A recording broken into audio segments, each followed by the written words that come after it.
ہاں، ایسا بھی وقت آئے گا کہ چل ہی نہ پاؤگے۔ ایسا بھی ہوگا کہ تمہارا سر پھٹ رہا ہوگا سوچ سوچ کے۔ ایسا بھی وقت آئے گا جب تم محسوس کرو گے کہ اب کچھ نہیں رہ گیا اس زندگی میں۔ جانتے ہو ایسا کب ہوتا ہے؟ جب تم مایوس ہو جاتے ہو، لفظ قبولیت پہ یقین نہیں رہتا تمہیں، تب تم ایسا محسوس کرنے لگ جاتے ہو۔ اگر یہ لفظ قبولیت اور دعا صرف تمہیں دلاسا دینے کے لیے ہوتا تو حضرت یوسف علیہ السلام کو واپس حضرت یعقوب سے ملوایا جاتا؟ کیوں حضرت ہاجرہ کو صحرا میں پانی پلایا جاتا؟ کیوں حضرت ابراہیم کے لیے سلگتی ہوئی آگ ٹھنڈی کر دی؟ کیوں حضرت موسیٰ کے لیے سمندر کو 2 حصوں میں کر دیا؟ کیوں حضرت محمد صلی اللہ علیہ وسلم کی ایک انگلی کے اشارے پر کیوں چاند کو 2 ٹکڑوں پہ توڑ دیا؟ بتاؤ پھر، اگر قبولیت نہ ہوتی دعاؤں کی تو یہ سب ممکن ہوتا؟ اس ذات کی مصلحتوں کو سمجھنے کی الجھنوں میں مت پڑو، اس کی مصلحتوں پہ یقین کرنا سیکھو۔ دعائیں مانگو اس ذات سے، بار بار مانگو، جو چاہے مانگو، لیکن اس ذات کی مصلحتوں پہ بھی تو یقین رکھو۔ وہ الرحیم ہے، الرحمن ہے، الخبیر ہے، الوکیل ہے، المتین ہے۔ جس نے ابھی تک تمہیں سنبھالا ہوا ہے وہ آگے بھی تمہارے بگڑے کام سنبھال دے گا۔ یقین رکھو اپنے اللہ پر۔ یہ کیسا یقین ہوا کہ دعا مانگ بھی رہے ہو اور قبول نہ ہونے کا ڈر بھی دل میں رکھا؟ یہ کیسا یقین ہوا کہ دعا کے قبول ہونے کا انتظار بھی کیا اور انتظار بھی نہ کیا؟ یہ کیسا یقین ہوا کہ نا امید نہ ہونے کا وعدہ بھی کیا اور نا امید بھی ہو گئے؟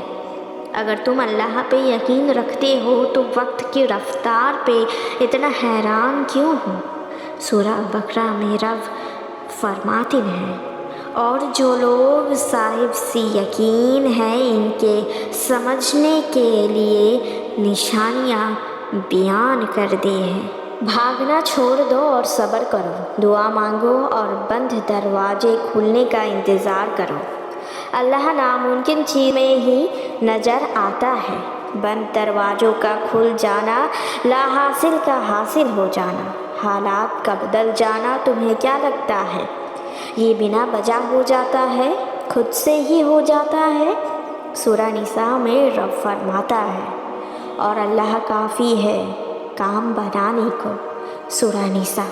وہ رب جو استحراق سے بھی زیادہ نزدیک ہے، یہ سب اس کی ہی پہیلیاں ہے اور وہ ہر انسان کو اس کی پہیلی کا جواب دیتا ہے، بس راستے مختلف ہوتے ہیں۔ شرط یہ ہے کہ گمان اچھا ہو رب سے۔ عنقریب آپ کے پسندیدہ چیز دعا سے آپ کا نصیب کا حصہ بن جائے گی، اور آپ نہیں جانتے رب نے کہاں کہاں سے تمہاری حفاظت فرمائی ہے، اور ایک چھوٹی سی چیز پر اسے گلا کرنے بیٹھ جاتے ہو۔ یقین کرو تم، بس اپنی امید اور اپنی یقین کو برقرار رکھو۔ ہو سکتا ہے اللہ نے تمہیں عطا کرنے کی ساری تیاری ہی کر لی ہو۔ تمہارا معاملہ اب ایسی جگہ سے حل ہوگا جہاں سے تم نے سوچا بھی نہیں ہوگا۔ تمہاری نیت صاف تھی، تمہارا یقین اللہ پر تھا، اور تم نے ہر حالات کا سامنا اچھی طرح کیا ہے۔ ہاں، تم بہت جگہ ہمت ہار رہے تھے، مگر اللہ نے تمہیں سنبھال لیا۔ دیکھو، اللہ چاہتا ہے تم جیت جاؤ، تبھی تم وسوسوں سے لڑتے رہے اور پختہ یقین رکھتے رہے۔ اللہ نہ چاہتا تو تم کب کے ہار مان کر ٹوٹ چکے ہوتے، مگر تم آج بھی انتظار میں ہو کہ کب تمہارے حالات ٹھیک ہوں گے۔ بس اب بہت جلد تم خوشخبری سنو گے، جب ارد گرد کے لوگوں کے مسئلے حل ہو جاتے ہیں تو تمہارے بھی ہو جائیں گے۔ جب کسی دوسرے انسان کے لیے معجزہ ہو سکتا ہے تو تمہارے لیے بھی ہو سکتا ہے۔ تمہیں بھی اللہ نے بنایا ہے، بے آسرا نہیں چھوڑے گا وہ، یقین رکھو اللہ تعالیٰ پر۔